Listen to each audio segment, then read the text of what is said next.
Good morning, guys. I'm about to hop in the shower. I'm waiting for the water to heat up, but I thought I'd show you what I do when I'm getting in the shower on the days when I don't want to wash my hair, because I try to not wash it any more than 2 times a week. So, I mean, I could get like a shower cap, but I just put on a little headband, clip it up, and then I just like tilt the shower head so that it's pointing down as much as possible so that it can avoid hitting my head. So I just got out of the shower. This is how my hair is looking currently since letting it out from the headband and clip. If you guys saw, I think it was Vlogmas Day 4, I showed you my full like wet to dry hair routine, the products I use on it, how I style it and blow it out and all that kind of stuff. That was Thursday morning that I washed my hair last. It's now Saturday morning and I haven't done anything to it since then. I've just kind of let it go. I haven't reapplied any more dry shampoo, haven't touched up the curls, haven't even really brushed it, to be honest. Like, I usually just leave it and let it do its thing. But at this point, it needs a little bit of work, as you can see. So I'm using that same Framar brush that I showed in the other Vlogmas video, and I'm just going to brush through my hair very gently. So from here, I'm going to add a little bit more dry shampoo. This is the Not Your Mother's Beach Babe Texturizing Dry Shampoo. Shake it up.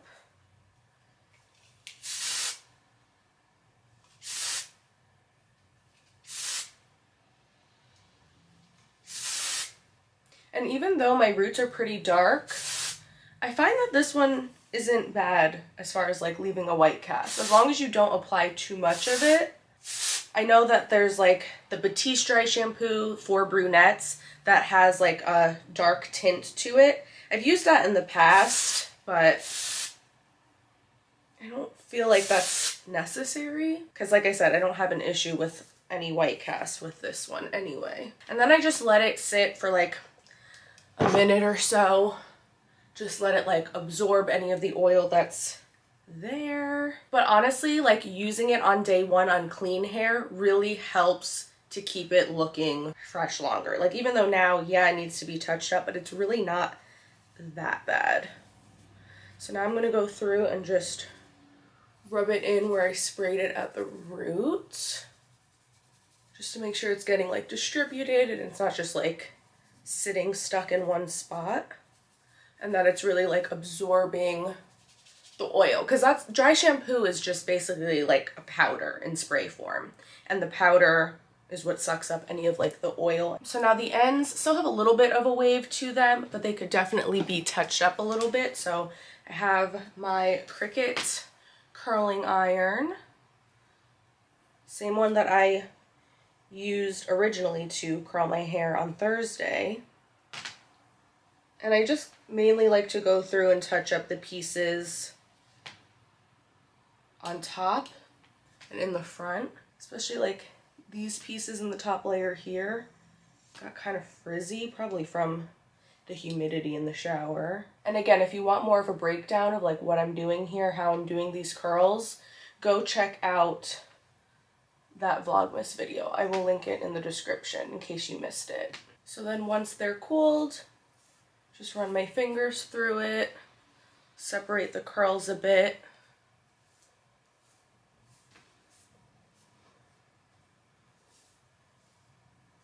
Nice and refreshed. So this will probably be good for another day after this.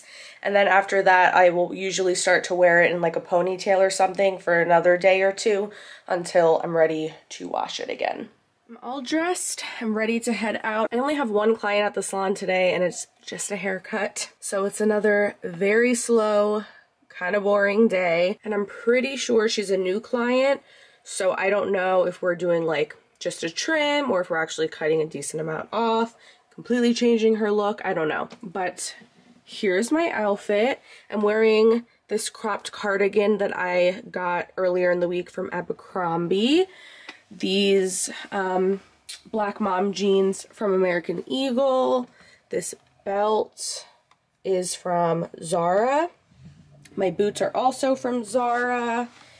They are very, very, very old though. I have some extra time, so I think I'm gonna stop at Dunkin' because I'm really hungry. I don't really have anything here that I could make quickly, so I'll just get like a little breakfast sandwich kind of thing there. And I also was watching Abby's Vlogmas. I'll link her channel down below. If you guys like watching my content, you will definitely love watching her. She is also a hairdresser, and she does a lot of salon vlogs and shares like what she does on her clients and stuff. I love her videos all the time, but like especially for Vlogmas, they're so good. But I saw that she went to Dunkin' and she got a gingerbread frozen coffee, I think it was, and that sounded really good. I don't know if I'm gonna get a frozen coffee because it's kind of cold today and I think I'm in the mood for something hot. So maybe I'll just do like a latte. But the gingerbread, I've never had that before from Dunkin'. So that is gonna be my first stop. Thank you, have a good one. All right, I just got to the salon. Let's try this. I got a small gingerbread latte and I asked for like half the amount of gingerbread because I just feel like anytime I get like a holiday type of drink, it's way, way, way, way too sweet. So we'll see.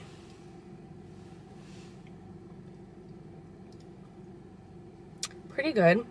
Still pretty sweet though. Like I can definitely tell it's not as sweet as they normally make their drinks. So they definitely put half, but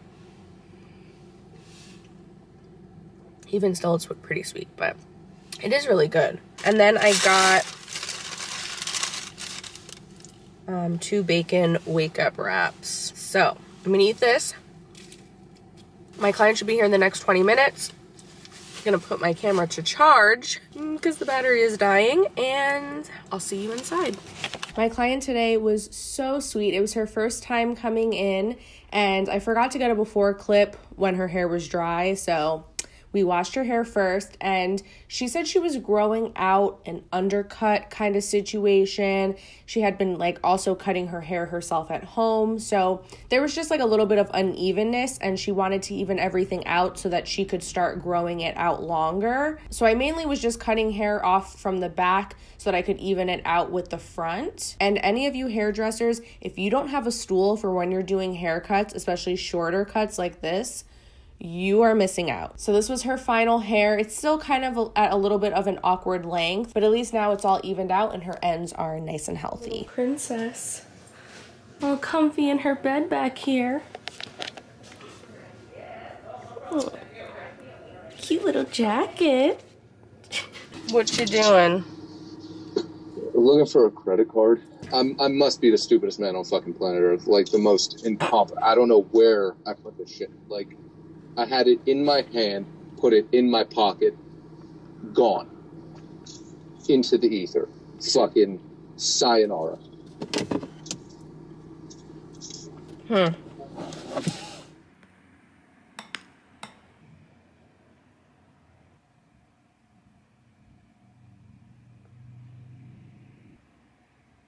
He didn't just leave his phone behind. He arranged to be... Just got home from work. Back in my sweatpants, and I started watching The Undoing on HBO. Everyone, it seems like, has been talking about this show online. So I watched the first episode a few nights ago, and it was good, but it didn't like hook me that much. And then last night I watched episode 2, and I was like, ooh.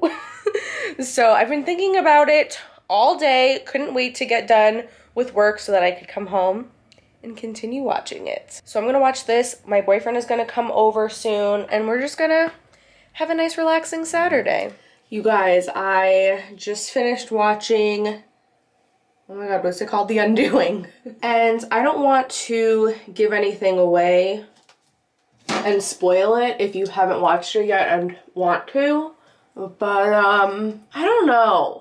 I'm not necessarily like unhappy with how it ended. Like, I'm cool with what ended up happening, but I feel like it kind of just ended abruptly. I feel like there needed to be like at least 1 or 2 more episodes to just kind of like tie up the loose ends and like wrap everything up. Maybe not. But like at least another like 15 minutes or something. I don't know. The whole show you're trying to figure out who committed this murder. and they have you back and forth thinking like, oh, maybe it's this person, maybe it's that person, maybe, like, I was literally considering every single person in the whole entire show. And then they reveal who actually did it, and then it's like a minute later, that's it, the show's over. And I was just like, that's it? Comment down below if you watched it. Without giving away any spoilers, let me know what you thought of the ending and just like the show in general. Also, it seems like majority of the actors in it were speaking with American accents, but they're not actually American, and they weren't doing a great job with their accents.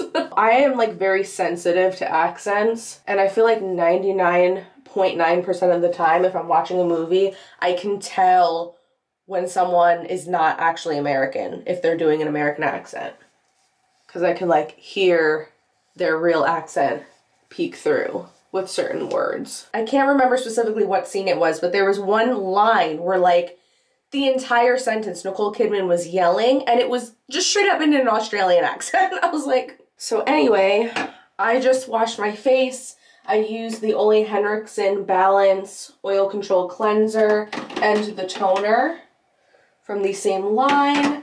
And now I'm gonna try the new products that I got from Sephora yesterday, which I showed you in yesterday's vlog. So I have the Glow Cycle Retinol Power Serum from Ole Henriksen. Oh my god, I was not expecting that. Oh my god, that's so pretty! Oh yes, I love the smell of this.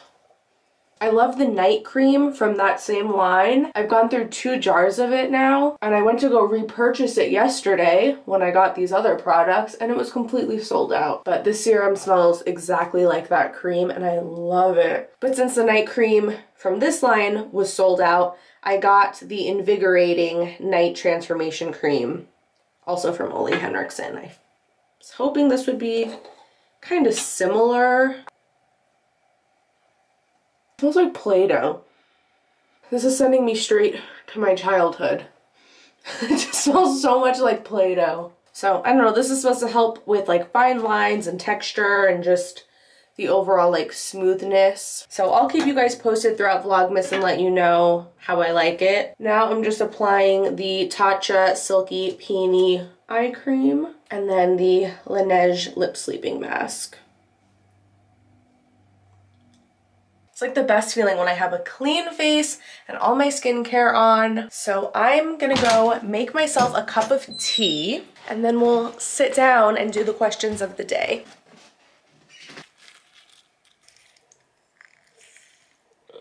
Oh, by the way, I just wanted to quickly let you know that my holiday sweatshirts are now available. So the link to my merch shop is in the description as always. So if you guys are interested in grabbing a hoodie, I would order it ASAP so you can still wear it for the holiday season. It does come in white and also black, and it comes in sizes small to 3XL. All right, it's time for the questions of the day. At the end of each Vlogmas video, I'm answering your questions that you leave me in the comments of the previous day's vlog.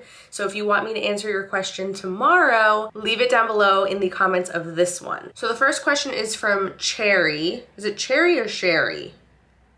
What would you say about a coworker in the salon that you just don't get along with, but they get along with everyone else? I never initially start anything with her, but she has a very aggressive, argumentative, blunt personality. There's also an age gap. I'm 22, she's 40, and I always feel like I say the wrong thing and she gets mad so easily.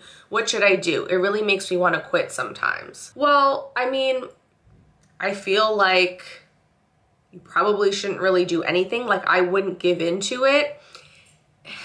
It could be one of two things. Like, either maybe you're just like taking her personality the wrong way. Like, I know some people that they just have very strong personalities, and when you get to know them, you realize that they really are just like sweet, genuine people. They just are loud and they're very out there and they don't hold back with how they feel. But when you don't know them, they can come off like maybe kind of rude or bitchy, you know?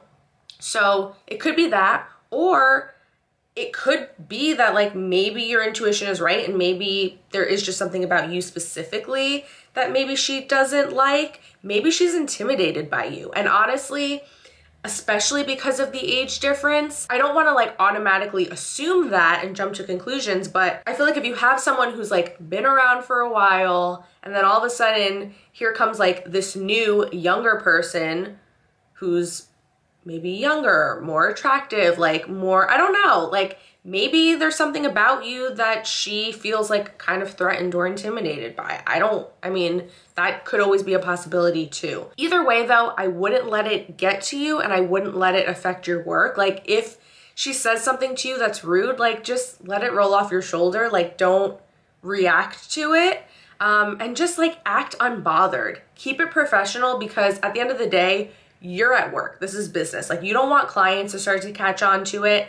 And if anything, like let your clients see her being rude to you, but don't let them like see you react back. You know what I mean? You want to always look like the bigger person in the situation. And I mean, if it really gets bad, you can maybe one day like pull her aside at the end of the day when there's no clients in the salon, or if you're just like in the back by yourselves and just say to her like, hey, do you not like me or something? Like, I just feel like I get a weird vibe from you. You know, sometimes you'll say things to me that just seem a little bit aggressive, and I don't know if I'm just misreading your personality or if you really have something against me. Is there something that I can do? Can we work this out somehow? Because I want us to have a good like coworker relationship and get along.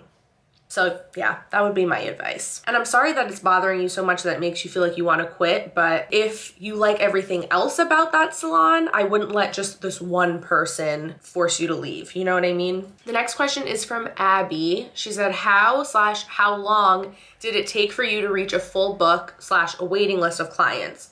My goal for 2021 is to expand as much as I can. I've been reading books on marketing, posting on Insta, taking online classes, etc., but still haven't seen much increase. Thank you. Thank you for your question.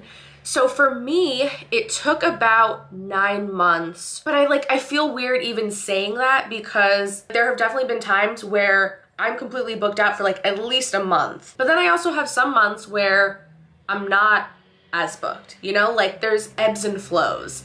So I don't want to come across like, oh, I have this crazy wait list all the time and people have to wait 2 years to get in with me. Like it's not like that. But yeah, it took me 9 months to get to the point where I had a decent amount of clientele and I was like pretty steadily, consistently booked. However, this was pre-COVID days. Now I feel like things are just very different. When we first reopened in the summertime, I was very busy and like overbooked for, I want to say like 3 months, probably at least 3 to 4 months. And then pretty much once October came around, it started to slow down and now it's been dead, which is crazy because normally for salons and everybody pretty much in the beauty industry, like the holidays are our busiest time of year. And it's weird that I have these days where I have one client and then they no-show me and then I end up having no client. Most likely the work that you're doing as far as marketing goes is probably working. Like you probably are doing everything right. It's just that this is a weird time. Even stylists who normally are fully booked, I feel like aren't right now. And obviously that doesn't go for everybody. There are some stylists I'm seeing that are still pretty busy, but I'm seeing a lot online, and all the ones in my area, all the ones at my salon, it's definitely different this year. My suggestion would be keep doing what you're doing. And you know, I wish that I had better advice. I wish I knew how to be busy during this time, but unfortunately I feel like a lot of people just don't have the financial means right now to get their hair done, which I totally understand, but it sucks. It really sucks for our industry right now. And I do have a video where I talk about how I grew my clientele specifically through Instagram and everything that I did. So I'll link that video in the description if you want to watch that as well. I hope for all of our sakes that things eventually go back to normal and like pick up again. Well, my battery is now dying, so perfect timing. I guess we will wrap up this vlog here. Thank you guys so much for watching. Seriously, it means so much to me. I know that a lot of people are doing Vlogmas right now, so your subscription feed is probably flooded with videos every single day, and the fact that you are taking the time to watch mine and to comment, I really appreciate it so much. And thank you for leaving your questions and participating. If you've been leaving me a question that I haven't haven't gotten around to answering yet, keep commenting it. I will try to get to all of them eventually. So yeah, I hope that you guys all had a wonderful Saturday, and I will see you tomorrow. Bye.